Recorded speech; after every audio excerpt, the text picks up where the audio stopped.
Welcome back again to this series of lectures on postcolonial studies. During the course of this lecture as well as the next lecture, we will try to understand Gayatri Chakraborty Spivak's theorization of the subaltern position through Mahasweta Devi's short story titled Pterodactyl, Puran Sahai and Pirtha.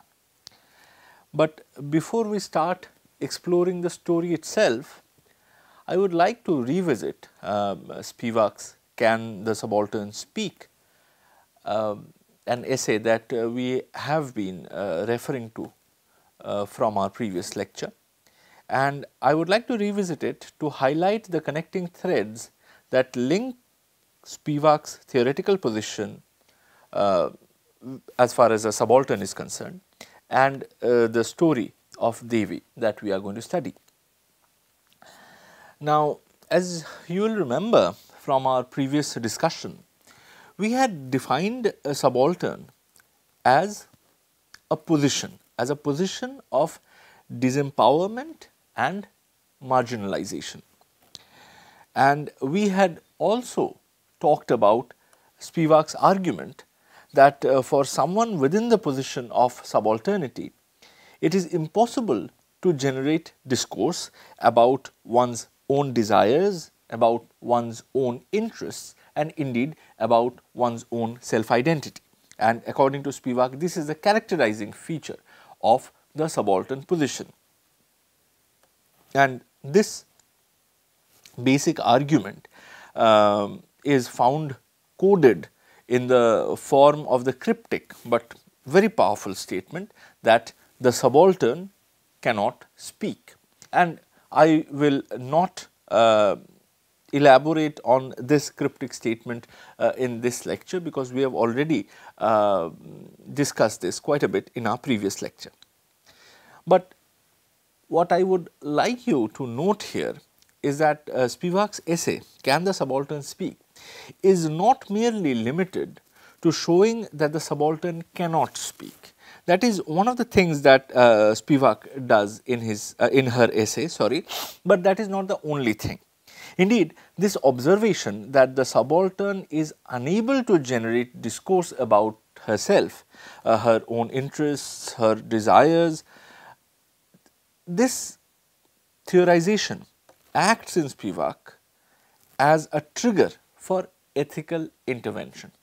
In other words, the realization of the fact that the subaltern is disempowered and cannot speak for herself, her own desires, they act for Spivak in her essay as a kind of a trigger for ethical intervention. So, in other words, this observation that the subaltern cannot speak leads Spivak to another very critical and very crucial question. And what is that question? The question is, if the subaltern cannot speak, then what should be our critical response to it, our ethical response to it, our response to it as intellectuals, as academicians, as responsible members of a society? And here, when I say our response, I mean the response of those who have agency, and whose speech is recognized within the society as meaningful discourse.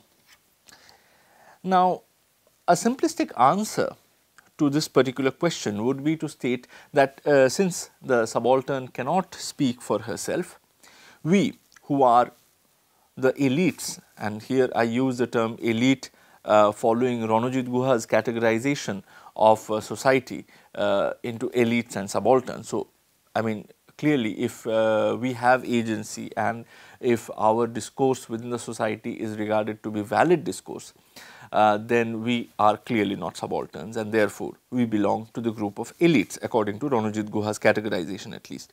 So, A simplistic answer to the question, that ethical question that I had raised just now, is that since the subaltern cannot speak, we who are the elites should speak for the subaltern.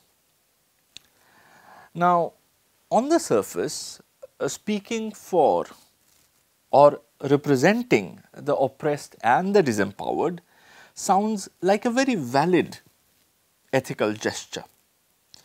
But as Spivak points out in her essay, Can the Subaltern Speak?, this desire to speak for someone else is fraught with its own dangers, because what might happen, and indeed what often does happen, is that when the elite tries to represent the subaltern,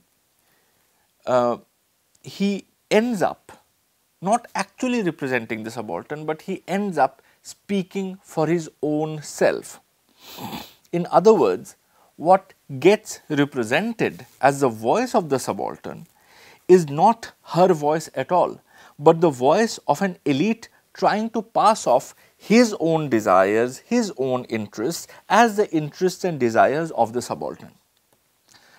And according to Spivak, any such attempt to speak for the subaltern leaves the subaltern ultimately in that zone of speechlessness and in that zone which is bereft of agency.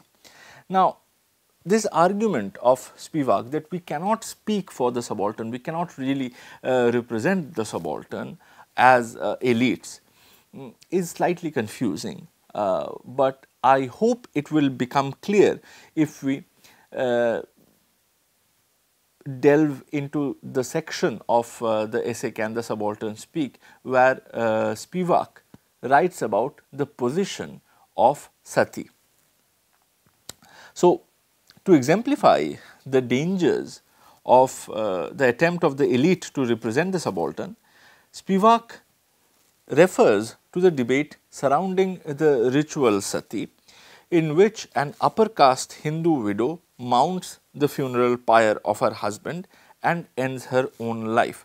Now, I think the context will make it very clear as to when I am referring to sati as a ritual and when I am referring to sati as the figure of the Hindu widow. But we should bear in mind that sati refers to both. In contemporary discourse, it refers both to the ritual of self-immolation by the widow, and also it refers to the widow herself, the figure of the widow herself. Now, Spivak in her essay argues that though a lot of discourse is available on sati, the figure of the sati herself, the figure of the Hindu widow who burns herself in the funeral pyre of her husband, represents a typical example of a subaltern who cannot speak. And this is because the different elite groups discoursing on sati, though they claim to represent or speak for the woman who immolates herself with her dead husband, ultimately they end up speaking for their own self-interest. As I was just saying a few minutes before, that it is difficult to speak for the subaltern, because when we speak for the subaltern, when we try to speak for the subaltern as elites, we often end up speaking about our own self-interest and about our own self-goals, about our desires, and we tend to impose those desires onto the subaltern. We tend to present them as the genuine desire of the subaltern herself. And according to Spivak, this is what has happened with regards to sati, because a huge amount of discourse is available on sati, and all this discourse claims to be the voice of the sati herself, the widow who burns herself on the funeral pyre of her husband. But Spivak's argument is that in spite of this claim, none of the elite discourses about the sati actually brings out the voice of the widow. Now, to understand this better, let us start our inquiry from the year 1829, because this was the year when the then Governor General of British India, Lord William Bentinck, he passed a legal act. And what was the act about? Well, the act sati in the Indian territory under British jurisdiction, and of course later this act was also extended and implemented to the princely states. Now, this act or the document, the legislative document which formed this act, can be read as part of the 19th century colonial discourse, which characterized the rite of sati as a brutal and barbaric custom, in which the Hindu men, quote unquote, punished the Hindu widow by forcing her to mount the funeral pyre of her husband. In this colonial discourse, the rite of sati was nothing less than the murder sanctioned by the Hindu patriarchy. So, the colonizers who banned sati, the rite of sati, the sort of ritual of sati, they regarded sati as nothing less than a murder that was sanctioned by the Hindu patriarchal society. And the Hindu widow who mounts the fire is presented in this colonial discourse as the helpless victim of Hindu males' sadistic desire to punish and torture the weaker sex.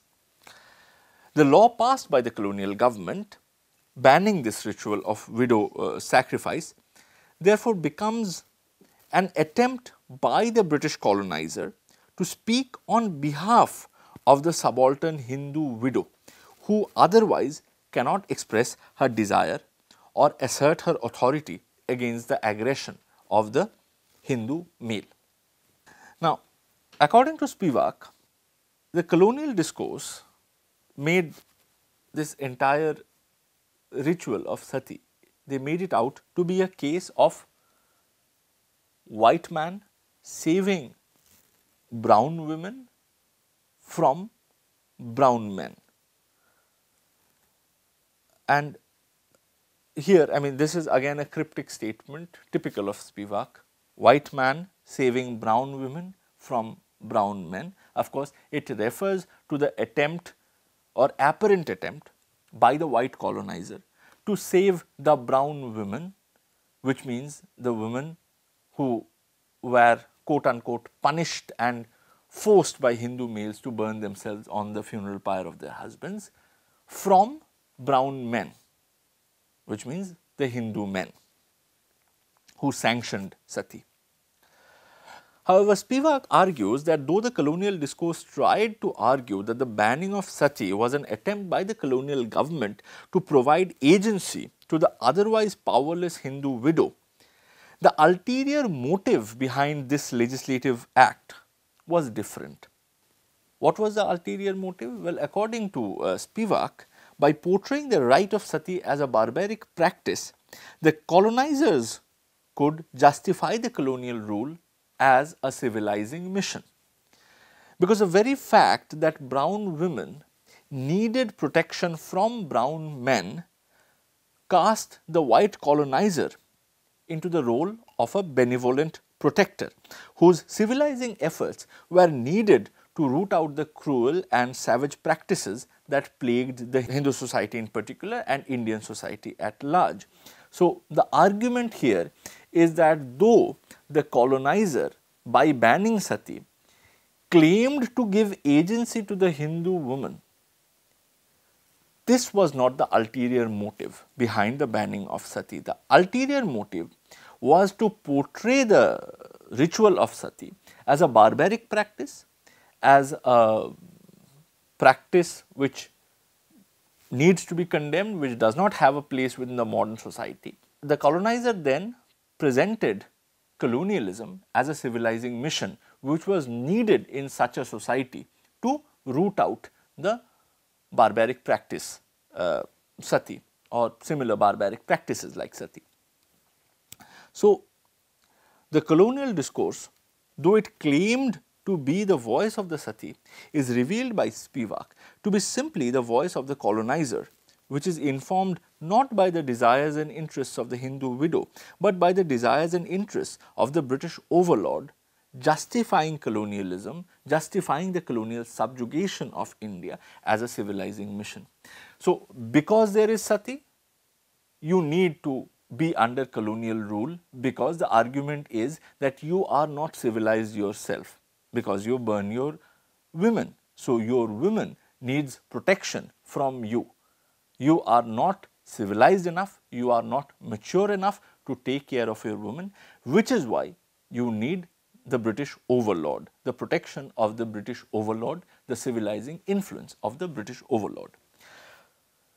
Now, if you read Spivak's essay, Can the Subaltern Speak?, you will note that Spivak also makes a similar argument about the male Hindu nativists who opposed the colonial intervention in banning the ritual of sati, and who too claimed to speak on the behalf of the Hindu widow.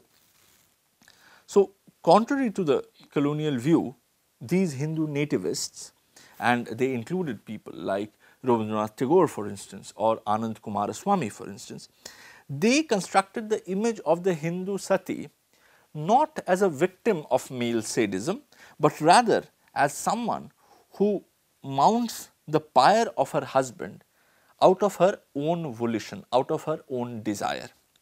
Now, Spivak argues that in spite of being a contrary discourse, this discourse is of course contrary to the colonial discourse, which presents sati as a kind of sadistic practice in which Hindu widows were bullied to burn themselves by Hindu male.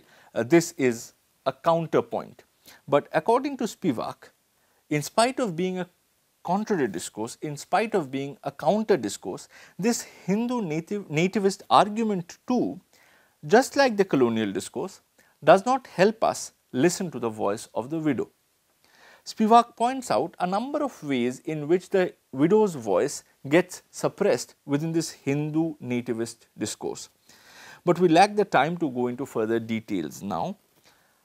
What we need to remember here, however, is that is the larger point that Spivak is making, and the larger point is that any attempt to speak for the voiceless subaltern often ends up in creation of discourses which are underlined by the desires and interests of the elites rather than the subaltern. Just like the colonial and the nativist discourse about sati ends up reflecting the desires and interests of the colonizers and the Hindu males, and not that of the widow. But now we come to the question then, that what is the way forward? If we cannot really speak for the subaltern, if we cannot really represent the subaltern, because speaking for the subaltern often ends up in creation of discourses where we speak actually for ourselves and not for the subaltern. If that is the case, then what is the way forward? What should we as ethical individuals do to address the situation of the disempowered and the voiceless subaltern? According to Spivak, since we cannot really speak for the subaltern, the more ethical move would be to create enabling conditions for the subaltern to speak for herself and thereby come out of the disempowered position of subalternity. And let me repeat this, according to Spivak, since we cannot really speak for the subaltern, since we cannot really represent the subaltern, our ethical move should be to create enabling conditions for the subaltern so that she can herself be empowered to speak, and by doing that she can come out of the disempowered position of subalternity. And it is really in this light, in the light of creating enabling circumstances for the subaltern, that we should read Spivak's work as a teacher among the landless illiterate population in the villages of West Bengal. Spivak's role there as a teacher, as she conceives it, is primarily the role of a facilitator, someone who creates the situation in which the subaltern can then find her voice. But for Spivak, even this act of creating enabling circumstances for the subaltern to speak comes later. According to Spivak, this step should be preceded by another step.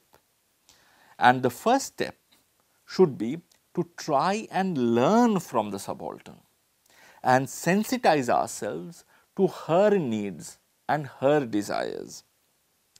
The process of learning from the subaltern that will enable us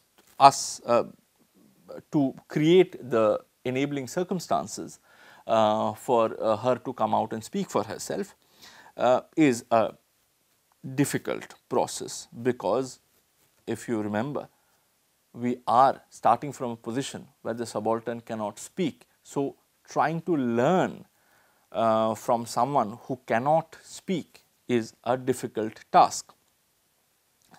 And here again we come across one of Spivak's cryptic but powerful statements, that we should learn to learn from the subaltern. Now, the meaning of this phrase, learn to learn from the subaltern, is that the desire to learn from the subaltern does not mean that we can automatically and easily start learning from the subaltern. We need to learn how to learn from the subaltern, because it is, as I said, it is not an easy task to learn from the individuals who have been denied for very long the right to speak for themselves. So, the first step is not even learning from the subaltern. The first step is to think through the difficulties that are there if we want to learn from the subaltern. So, the first step is really to know how to learn from the subaltern. Now, it is only when we face the subaltern as a learner, as a listener, that we can perhaps empower and enjoin the subaltern to speak. And according to Spivak, this is our only ethical move that is possible. Now, to explore Spivak's theorization of the subaltern through a literary text, let me now turn to Mahasweta Devi's short story. The story that we are going to read is one of the 3 tales by Mahasweta Devi that is contained in the book titled Imaginary Maps, and this book is contains 3 translated stories, and all of these 3 stories are translated by Gayatri Chakraborty Spivak herself. And the story which we will be focusing on today and in the next lecture bears the title Pterodactyl, Puran Sahai and Pirtha. But before we go on to the story, let me introduce Mahasweta Devi to you. Mahasweta Devi, a well respected author and social activist, was born in 1926 in Dhaka, which is now the capital of our neighboring state Bangladesh. After the partition of the subcontinent during the independence, Devi moved from Dhaka to West Bengal, where she completed her tertiary education in English, first in Tagore's Vishwabharati University and then in the University of Calcutta. She started her career as a teacher in a college in Kolkata, but then navigated towards journalism and creative writing. Her career was also marked by social activism and a strong commitment towards the tribal population of India. As Devi has in fact pointed out in several occasions, this tribal population, which forms about 1/6 of the total population of India, has long suffered unimaginable oppressions from the people who belong to the mainstream. With every wave of migration that has arrived in the subcontinent, the position of the indigenous tribal population has been made more and more precarious. The forest, which is their habitation, has been gradually taken away from them, and their ways of life have been brutally crushed. Devi traces back this oppression of the tribal population back to the days of Hindu epic Ramayana, and argues that the oppression that started so long back has not ended yet. Under the British rule, many of the tribals were branded as criminals, and their rights to the forest were curtailed. And such curtailment of tribal rights has continued even in post-independence India. Thus, here we are confronted with a form of oppression that is as gruesome as the colonial oppression that we have discussed in this course.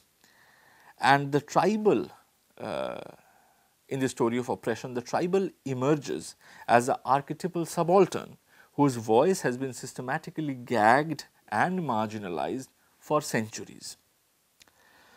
Both as a social activist and as an author, Devi has stood up for the rights of the disempowered tribals, and her work, both as an author and as a social activist, has been widely acknowledged both in India and abroad, and she has been the recipient of numerous awards, including the Sahitya Akademi Award, the Raman Magsaysay Award, Padma Shri and Padma Vibhushan.